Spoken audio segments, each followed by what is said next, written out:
Now, my PowerPoint is very short, but I have a very detailed, much more detailed thing. It'll be on the website. I just don't like to rely on the PowerPoints too much. So I have a lot more stuff for you, and I hope you find it useful. Just to start with, I will be dealing with this topic under 3 headings: relationships, psychosexual, fertility. They're my 3 areas of work. And I'll just start with the relationships and just how a diagnosis affects people. Not everyone will have the same reaction, needless to say, it goes without saying.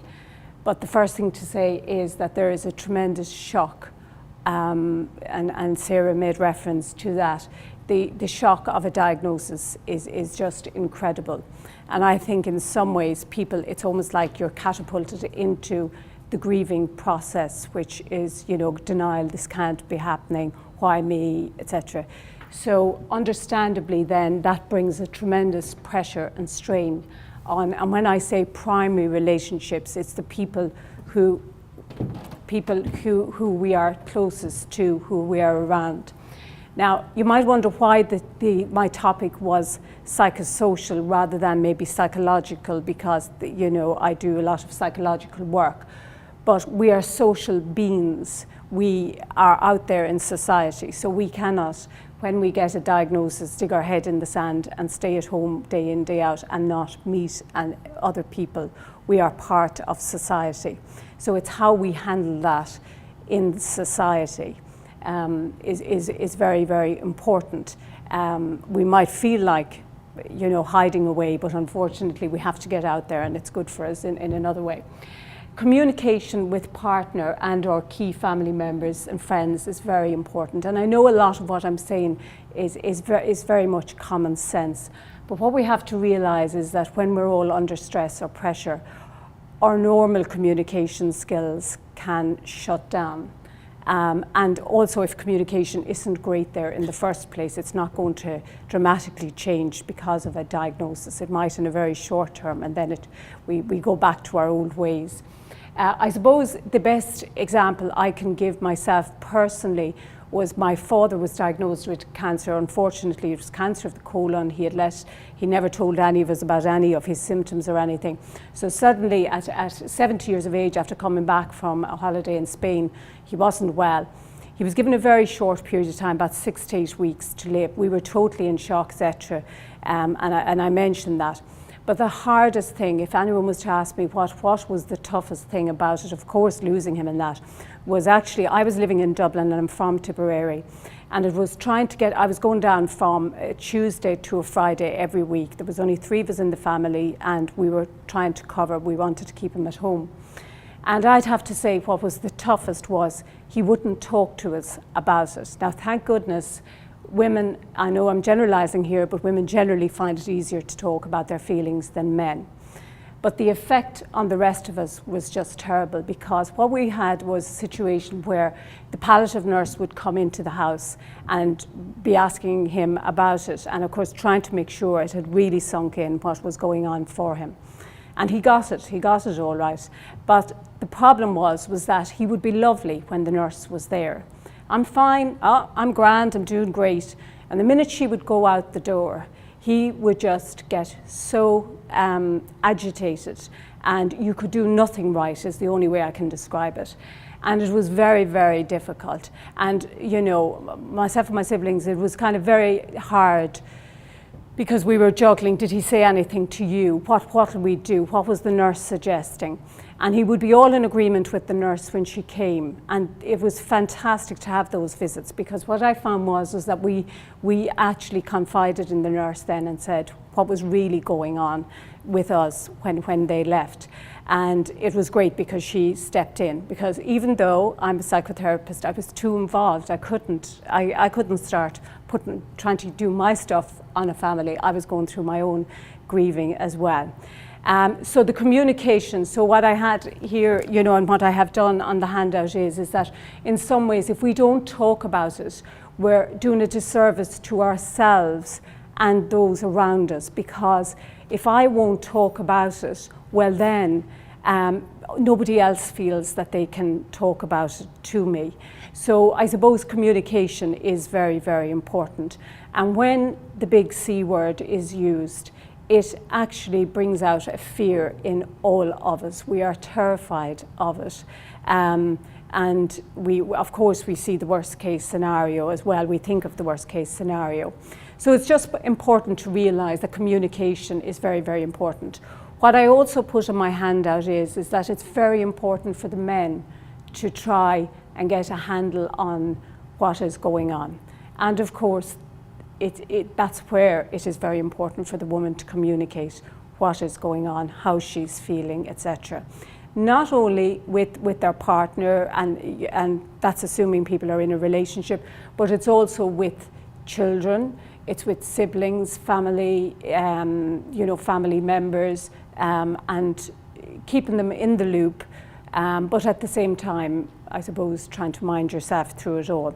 So I think it's one of those very complex situations where you're trying to deal with it yourself, and on top of that, you're heavily laden with realizing that other people are in this as well. There's other people hurting as a result of this. It's not your role, of course, to be minding all of them. You have to mind yourself, but it does complicate things. But it certainly makes life easier for them if you do talk to them.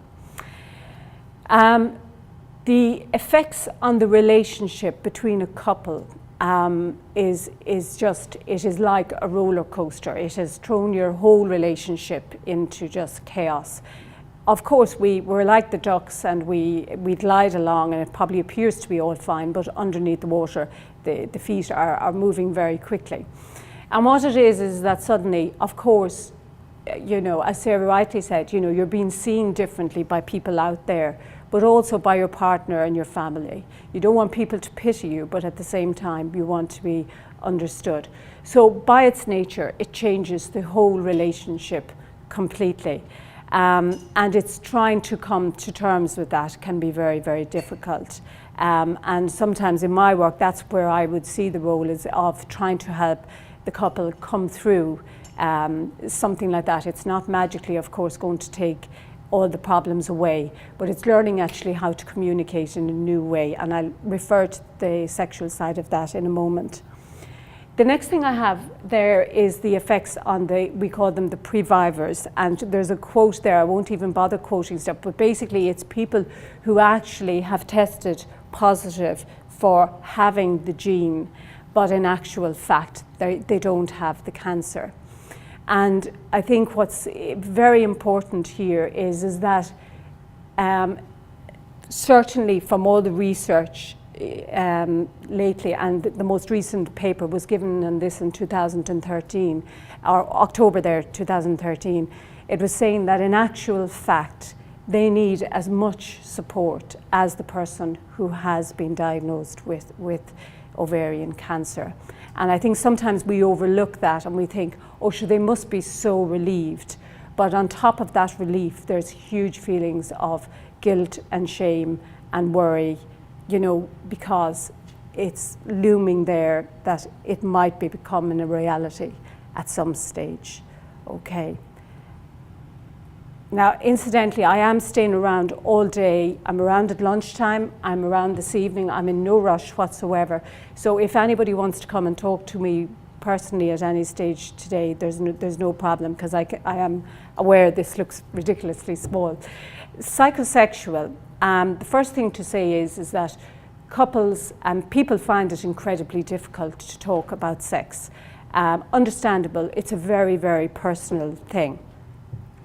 The problems that emerge as a result of an illness, be it ovarian cancer, be it I see people with neurological disorders like Parkinson's disease and multiple sclerosis, etc. The first problem, I suppose, that arises with ovarian cancer is that there are some physical cancers. Now, why it's called psychosexual is that in my work, when I'm going to see a couple or a person, we have to eliminate that there's not a medical reason for the problem, because I cannot magically needless to say, if there's a medical reason, if there's a blockage, I cannot, that's not my thing. So when people come for sex therapy or psychosexual counselling, there's not a table in the room, and I do not do any examining, believe you me. What it is I deal with the head. And what I mean by that is that sometimes, I'll just use an example. When I was working in the psychosexual unit in Holles Street, sometimes as a result of maybe a difficult birth, there would be a medical reason why sex was painful for a woman after having a baby. They would have had maybe surgery to sort out the problem, and yet the couple were still having problems actually having sexual intercourse. And that would be where I'd come in, because what it is that it's actually the mind is then, it's no longer a medical issue, it's a psychological issue. And it doesn't mean that they're going mad or anything. What it is that because, let's say, sex might have, any attempts that were made at sex ended in failure, you know, feeling inadequate, also it might have been painful. So although the medical procedure has eliminated the possibility of pain, the fear of the pain is still there. So that's where we call it psychosexual. So it takes a long time for the person to build up confidence that this is not going to be a painful experience. And that's just one example.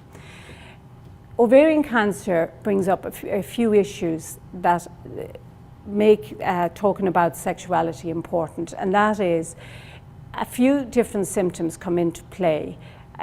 You know, very often the person is catapulted into the menopause, and the menopause by its nature plays havoc anyway with people's sex lives. I see a lot of women going through the menopause. So that of itself is enough.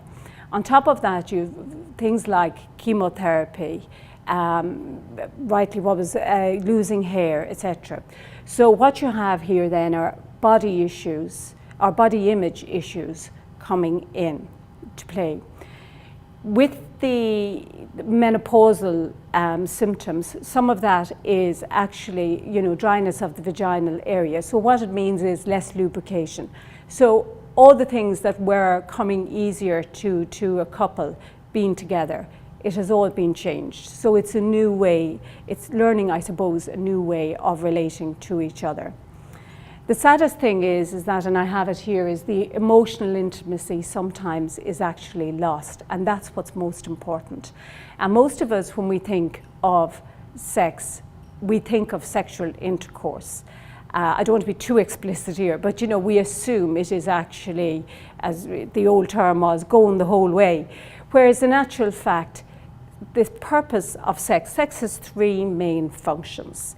The first one is actually to express love or emotional closeness to somebody. That's the first one. Second one is procreation. And the third one, actually, would you believe it, is just to relieve stress or relieve a tremendous drive that people have. It can be stronger, of course, needless to say, when we're younger, and it becomes less as we get older sometimes. So a huge problem that I would see with patients who are going through the menopause or who have had treatment as a result of ovarian cancer would be lack of desire, and it's understandable.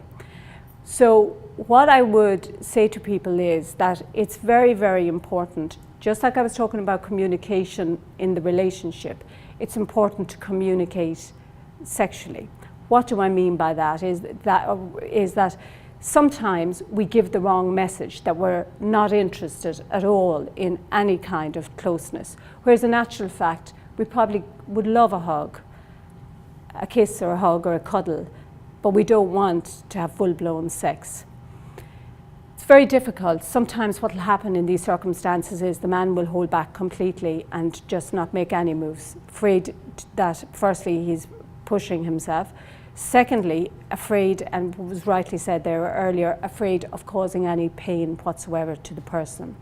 So it's very important to keep the lines of communication open, and Sharon suggested when she was giving me my remit for the talk, she said just give a few examples, and nothing to do with actual cancer. I had a male client recently, well, a couple came to see me, and he had had surgery, And as a result of his surgery, he found sexual intercourse, he was way too sensitive after the operation. And as a result, he was avoiding his partner like the plague. So every time she made any moves towards him, even just literally to just put her arms around him, he was really rejecting her totally. She took it very, very personally and had come to the conclusion that he didn't love her anymore, and that maybe even that he was playing around and seeing somebody else. She heard about me through a nurse and rang me up, and I started seeing them. I finished therapy with them actually last Friday, and it helped me tremendously, firstly, to get information to say there was nothing medically still wrong. And last Friday, it was lovely being with them, because they were just, we were doing, I suppose, a recap. And she was talking about how she had totally started misreading the signs, and that she just felt he didn't find her attractive anymore. And he was saying how he used to do everything to avoid her, and that it was like a little cat and mouse game that was going on constantly in the house. And for them, what it was that psychologically, medically, he was okay, but it was gone to the stage he was just terrified of failure yet again, because we all try and avoid failure. And I think we're at our most vulnerable when it comes to issues around sex and expressing ourselves sexually. And body image issues are huge, needless to say, in our sex life. I mentioned sex therapy just simply, I'm not trying to plug myself, I'm just simply saying that ironically people will not talk about sex, and as I often say, people will drip feed you information because they will never come in the very beginning and speak very openly about stuff. It's just not the way we're made. So it would be very hard for us to talk to somebody else about what we are or what we're not doing in the bedroom. So that is what sex therapy is about, is that where a couple can come in and talk about maybe a new way of doing things, because their way of doing it in the past is not working anymore. And as I said, it's not necessarily about penetrative sex. It is about as it says here, sexual expression is the giving and receiving of love, and the reassurance to know that you're still loved, be it the person who has been diagnosed being able to express it to their partner, and vice versa. And I'll leave it at that, and if anyone wants to talk to me, they can. Third thing I'm coming on to today, and I know it mightn't be relevant to a lot of people here today, but maybe it's just fair that I was just trying to keep it as general as possible, to just try and target most people in the audience. And I'm talking about preserving fertility, because fertility is a huge issue when you're of a certain age group and you have been diagnosed with ovarian cancer. I work mainly, when I was being introduced there, it said I worked in the Harry unit, which is a fertility clinic in the Rotunda Hospital, the Sims clinic, which again is a fertility clinic. So this is really, I suppose, pardon the pun, this is my baby. I love all my fertility work. It's just, I suppose, I eat, sleep and drink it, because I deal with it so much. And preserving fertility is very, very important for people. And while I know, some people might say, look, just try and get yourself better, don't worry about that.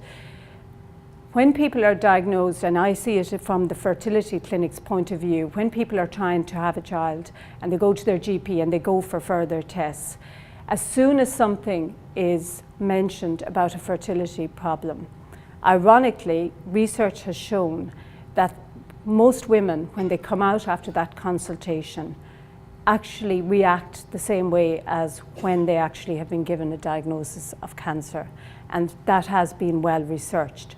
So they go into a very dark place very quickly, because needless to say, the worst case scenario comes to mind: I'll never have children. So preserving fertility is something that's foremost on a lot of people's minds when they're within that age bracket. Now, you will see in the handout that I did for you, and that will be on the website. is that there are three main ways to preserve fertility when there is ovarian cancer diagnosis. The first one is freezing of the eggs. And this one is the one that is probably less developed, but they've made a lot of progress in it. And it's where they actually freeze the eggs, and the eggs can be used at a later stage. As I said, it's less successful. Eggs, unfortunately, by themselves, are more difficult to freeze and survive the thawing process. But a lot of progress has been made in that field. The second one is over embryos, and that is where the eggs are mixed with the sperm and it's frozen, and that has a higher success rate. And the third one is actually where it is ovarian tissue freezing. And this can be done, this is controversial because of the age of children, but it's in younger clients. It might be, let's say, for somebody who firstly mightn't have a partner and who wants to give themselves the best chance possible. It is also used when a child is younger, in other words, pre-puberty. So when a child is younger, and I know ovarian cancer is not as likely to happen to a young child, but I just wanted to just deal with it here because I might have people here who actually have children themselves, have ovarian cancer, have children themselves, and just in case they're thinking along those lines, there is such a thing as ovarian tissue freezing. And the whole idea is that you remove it and then it's used when necessary. And I was just chatting with the girls there earlier, and I was just saying when I was working in the Harry unit of the Rotunda, I was back in there helping out last summer, summer 2012, and we saw a lot of cancer patients coming in when they had diagnosis, and they were given priority above everyone else. So in other words, on the day they would be taken straight in. We always left time to see them because timing is of the essence. So in these situations, you can't waste time and say, oh yeah, we'll give you an appointment in 3 weeks' time, because if you're trying to preserve fertility, it's very, very important to start treatment as soon as possible. Not fertility treatment, the cancer treatment. So you cannot have the tail wagging the dog. So, and when I was in there, I suppose what I was often struck by was that I was sitting there in the presence of people who had had this huge diagnosis, and I was talking through the logistics as well as the emotional side of trying to preserve their fertility.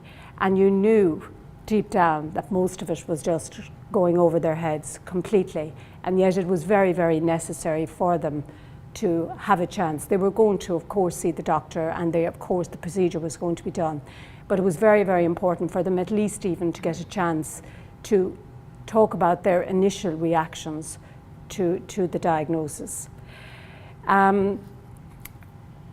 It's not without its faults. There's issues relating to fertility treatments. The first thing is that when people have a diagnosis of ovarian cancer, I'm very conscious that they're, I suppose what I'd call, is thrown into a medical trauma suddenly in their lives. And fertility treatment is very invasive, and it can be very, very invasive. It is very stressful of itself. I see fertility patients all the time, and they're very, very stressed about treatment because there's a lack of control, no different to when you get a diagnosis of the ovarian cancer. You just don't know how bad it's going to be. And similarly with fertility treatment, it is like a roller coaster, because you might go in for a scan one day and you're responding very, very well to the treatment, and you go in the next day and the scan has shown, no, actually, the eggs aren't developing quickly enough, etc. So it's like a roller coaster of itself. And I suppose the most important thing to realize because I think people do cling to the whole idea of preserving fertility. And in my work at the moment, I'm seeing a huge number of women, single women, who actually are deciding to freeze their eggs because they haven't met Mr. Right, and they dearly would love to, but they're actually making sure that they freeze their eggs while they're still under the age of 40 and still have a chance to have their own biological child. So the desire to procreate is very, very strong. That's what I'm trying to say. With all these methods of preserving fertility, the most important thing to remember is there's no guarantees. I suppose, you know, it's very, very important to realize that because there's things like sperm banking and ensuring fertility. There's no guarantees. You're just actually, I suppose it's a damage limitation exercise, and sometimes it works and sometimes it doesn't. But I suppose it's just trying to increase your chances of it working. That's all I have to say. Thanks very much for your attention. And as I say, I will be around if anybody wants to talk to me later. Thank you. Thank you.